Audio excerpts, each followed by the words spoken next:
আসসালামু আলাইকুম, স্বাগতম জানাচ্ছি বিবিসি নিউজ আন্তর্জাতিক সংবাদে। শুরুতেই সংবাদ শিরোনাম, এরপর বিস্তারিত। ইরানের ইউরেনিয়াম নিয়েই আসব, ট্রাম্পের অঙ্গীকার। ইরান যুদ্ধের কারণে কি ছেলের বিয়েতে যোগ দেবেন না ট্রাম্প? ৩৮ মাসে বিশ্বের বৃহত্তম রেল স্টেশন, রোবট বাহিনী দিয়ে চীনের অবিশ্বাস্য কীর্তি। দক্ষিণ আফ্রিকায় ভয়াবহ বাস মিনিবাস সংঘর্ষ, নিহত ১০। আপনি যদি ইসরায়েলের ধ্বংস চান এবং মুসলিমদের পাশে থাকেন, তাহলে ভিডিওতে লাইক করে চ্যানেলটি অবশ্যই সাবস্ক্রাইব করে দিবেন এবং আপনার মূল্যবান মতামত অবশ্যই কমেন্টে লিখে জানিয়ে দিবেন। ইরানের ইউরেনিয়াম নিয়েই আসব, ট্রাম্পের অঙ্গীকার। ইরানের কাছে থাকা উচ্চমাত্রায় সমৃদ্ধ ইউরেনিয়াম নিজেদের নিয়ন্ত্রণে নিয়ে আসার অঙ্গীকার করেছেন মার্কিন প্রেসিডেন্ট ডোনাল্ড ট্রাম্প। যদিও ইরান জানিয়েছে তারা এই উপাদান হস্তান্তর করবে না। খবর এনডিটিভির। হোয়াইট হাউসে সাংবাদিকদের সঙ্গে কথা বলতে গিয়ে ট্রাম্প বলেন, আমরা এটা নিয়েই আসব। তিনি বলেন, আমাদের এটার প্রয়োজন নেই, আমরা এটা চাইও না। সম্ভবত হাতে পাওয়ার পর আমরা এটি ধ্বংস করে দেব, কিন্তু আমরা তাদের কাছে এটা থাকতে দেব না। ইরান যুদ্ধের কারণে কি ছেলের বিয়েতে যোগ দেবেন না ট্রাম্প? ফের বিয়ের পিঁড়িতে বসছেন মার্কিন প্রেসিডেন্ট ডোনাল্ড ট্রাম্পের বড় ছেলে ৪৮ বছর বয়সী ডোনাল্ড ট্রাম্প জুনিয়র। এই সপ্তাহান্তে বাহামাসে বেটিনা অ্যান্ডারসনের সঙ্গে গাঁটছড়া বাঁধবেন তিনি। তবে ছেলের বিয়েতে প্রেসিডেন্ট ট্রাম্প উপস্থিত থাকবেন কিনা তা নিয়ে অনিশ্চয়তা দেখা দিয়েছে। বার্তা সংস্থা এএফপির প্রতিবেদন অনুযায়ী ডোনাল্ড ট্রাম্প জুনিয়র এই সপ্তাহান্তে বাহামাসে বেটিনা অ্যান্ডারসনকে বিয়ে করতে যাচ্ছেন। এটি হবে তার দ্বিতীয় বিয়ে। ৩৮ মাসে বিশ্বের বৃহত্তম রেল স্টেশন, রোবট বাহিনী দিয়ে চীনের অবিশ্বাস্য কীর্তি।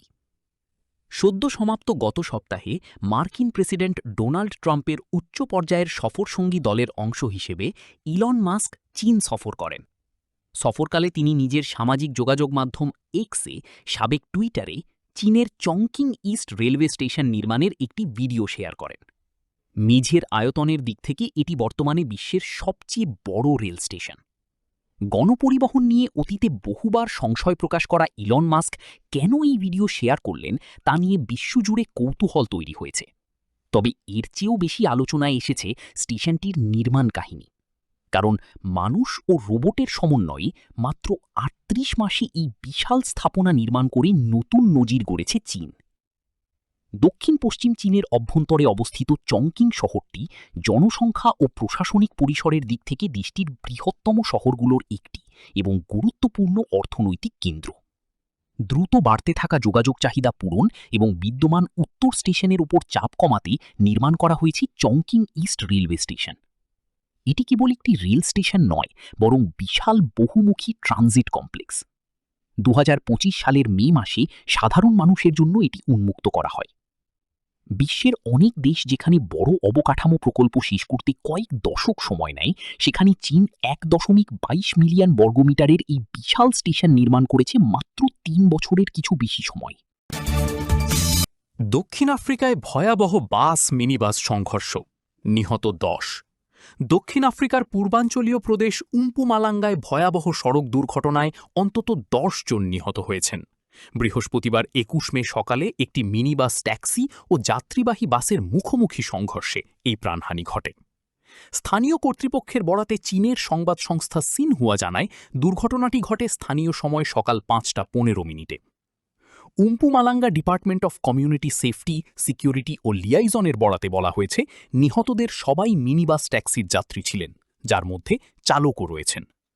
প্রাথমিক তদন্তে জানা গেছে, দুর্ঘটনার সময় এলাকায় ঘন কুয়াশা ছিল, যার কারণে দৃশ্যমানতা কমে যায়। এতে সংঘর্ষের ঝুঁকি বেড়ে যায়। ঘটনাস্থলেই ৮ জন মারা যান, একজন হাসপাতালে নেওয়ার পথে এবং আরেকজন চিকিৎসাধীন অবস্থায় মারা যান। অন্যদিকে বাসের চালক সামান্য আহত হয়েছেন এবং বাসের এক যাত্রী অক্ষত অবস্থায় বেঁচে যান। কর্তৃপক্ষ জানিয়েছে, দুর্ঘটনার সঠিক কারণ এখনও তদন্তাধীন, তবে বেপরোয়া বা অবহেলাজনিত ড্রাইভিংয়ের বিষয়টিও খতিয়ে দেখা হচ্ছে।